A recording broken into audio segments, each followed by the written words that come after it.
কামৰূপ জিলাৰ সমৰিয়াৰ মন্দিৰা এনচি দুদিনীয়া কাৰ্যসূচীৰ আয়োজন কৰা হোলী ফাউণ্ডেশ্যনৰ প্ৰথম বাৰ্ষিক অধিৱেশনৰ কালি সামৰণি পৰে।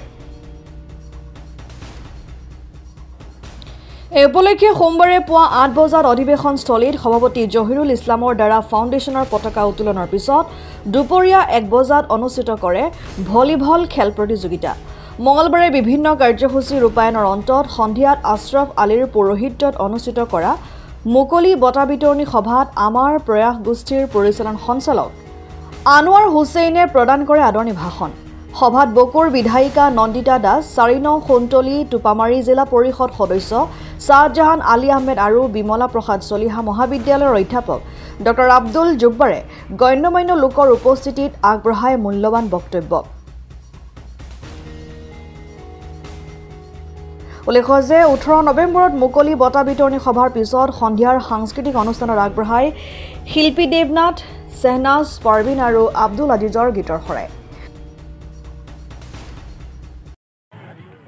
হোলী ফাউণ্ডেশ্যনে ইয়াত এটা ভলীবল প্ৰতিযোগিতাৰ আয়োজন কৰিছিলে আৰু সেই প্ৰতিযোগিতাৰ অতিথি হিচাপে আমাক আমন্ত্ৰণ জনাইছিলে।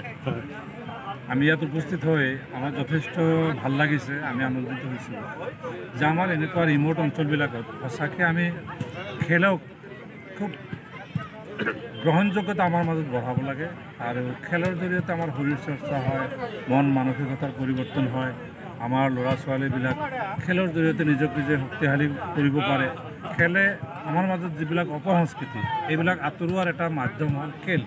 গতিকে খেলৰ যিটো গ্ৰহণযোগ্যতা ইয়াৰ মাজত যিমান বাঢ়িছে ইয়াতছে আৰু অধিক বঢ়োৱাবলৈ চেষ্টা অব্যাহত ৰাখিব বুলি মই হোলী ফাউণ্ডেশ্যনৰ যিসকল বিষয়ববীয়া বন্ধুৱে আজি এই অনুষ্ঠানলৈ আমাক আমন্ত্ৰণ জনাইছিলে মই ভূয়সী প্ৰশংসা কৰিছোঁ। অনাগত দিনত আৰু যাতে তেখেতসকলে এনেকুৱা খেল অনুষ্ঠিত কৰি আমাৰ উঠি অহা প্ৰজন্মক এটা বাট দেখুৱায়, যিটো বাটেৰে গ'লে আমাৰ ফিউচাৰ ভাল হ'ব, আমাৰ ফিউচাৰ জেনেৰেশ্যনৰ কাৰণে ভাল হ'ব।